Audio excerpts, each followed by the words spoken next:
basketball guys, we have news. Let's go to more news from the Golden State Warriors, but before that, don't forget to subscribe to the channel and leave your like. The Warriors are looking for a star with great scoring power, and executives are determined to give up their young core to negotiations. Warriors will make Brandon Podziemski, Jonathan Kuminga, and Moses Moody available to be exchanged for experienced players. The Golden State Warriors are looking to improve their roster in the 2024-25 NBA season. This came after their loss to the Houston Rockets in the Emirates NBA Cup quarterfinals. According to NBA insider Brett Siegel, the Warriors are more willing to open talks regarding the trade availability of their young core. The Warriors have been reluctant to sell away their young players over the last few seasons in the hopes that they will eventually take over the team. However, no young star has leaped to become the next star and leader of Golden State. This led the organization to open up options. Ever since the Warriors lost to the Rockets in the NBA Cup quarterfinals, this team has been ramping up their activities on the trade market, sources said, Siegel wrote. There is certainly more of a willingness to discuss their young core of Jonathan Kuminga, Moses Moody, and Brandon Podziemski in trade discussions than ever before, sources said, opening several possibilities for how the Warriors could attack the trade deadline. The Golden State Warriors' most recent move this season was to acquire veteran guard Dennis Schroeder. They took this action in response to the loss of DeAnthony Melton, who sprained his left ACL. In the trade market, the Golden State Warriors have few options. But out of all the legitimate players the club may target, Jimmy Butler of the Miami Heat is the one star that sticks out. Butler is in a shaky situation with the Heat this season, with talks of a contract extension getting delayed. According to Siegel, making a move to acquire the six-time All-Star would make sense if they are still looking to contend for the championship. If the Warriors truly want to maximize their championship window with Curry and Green at the end of their respective careers, then trading for a star like Butler makes the most sense, Siegel wrote. The insider also proposed that the Warriors could make moves to add 2 or 3 secondary players following their trade for Schroeder. At the same time, the Warriors adding 2 or 3 key secondary talents before the trade deadline after just trading for Schroeder is not out of the question.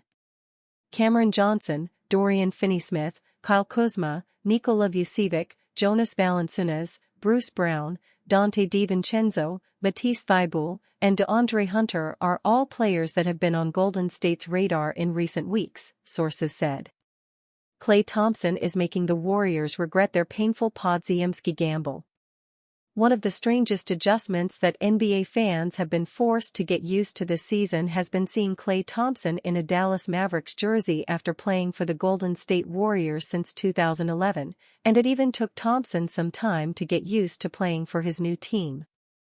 Thompson's first preseason game as a Maverick caused him to have serious nerves, but the nerves quickly went away as he walked away with a solid debut, and he has been playing excellently as of late. Thompson has scored above 19 points in each of the last 4 games, and he had his best game of the season on Sunday night when he dropped 29 points against the Warriors at the Chase Center. Although he is thankful for his time in the Bay, he is focused on this new chapter of his career in Dallas and trying to win his 5th ring. Warriors betting on Podziemski over Thompson has aged horribly. Thompson is appreciative of his time in Golden State, but there were also some things from the end of his tenure there that he likely wasn't the most pleased with. He felt disrespected when it came to his contract negotiations and role, and part of what happened with his role was him moving to the bench during some of the second half of the season in favor of rookie guard Brandon Podziemski. Podziemski was in the middle of a great rookie year, but it had to be a tough pill to swallow for Thompson to be moved to the bench for the first time since his rookie year.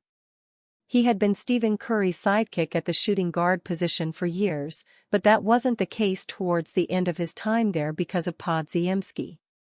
Part of the reason that Thompson joined the Mavericks was a guaranteed starting spot, and according to a report from Jake Fisher over the offseason, coming off the bench would have continued for him if he had stayed in Golden State.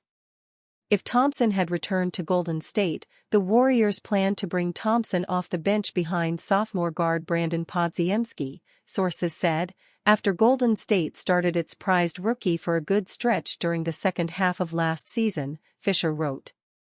Coming off the bench in favor of an unproven rookie was likely not something that Thompson would have wanted to do, and their bold bet on their young guard has not paid off thus far. Podziemski is averaging just 7.7 points, 4.6 rebounds, and 3.4 assists per game while shooting 37.6% from the field and 25% from downtown this season, and all of these numbers are a significant regression from the numbers from his rookie year. He is going through a rough sophomore slump while his former teammate Thompson is having a great start to the season as a Maverick. He is overcoming the rough start that he dealt with in November, and now he has transformed into one of the Mavs' most consistent scorers. He is averaging the third most points per game on the team, 14.0, behind only Luka Doncic and Kyrie Irving, and has been efficient from downtown, especially lately.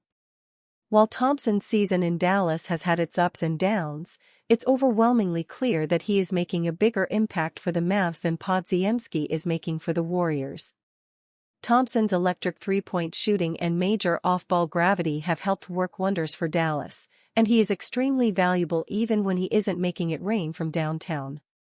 His defense has also been a pleasant surprise, and Warriors fans may be wishing that the all-time great sharpshooter was still playing at the Chase Center.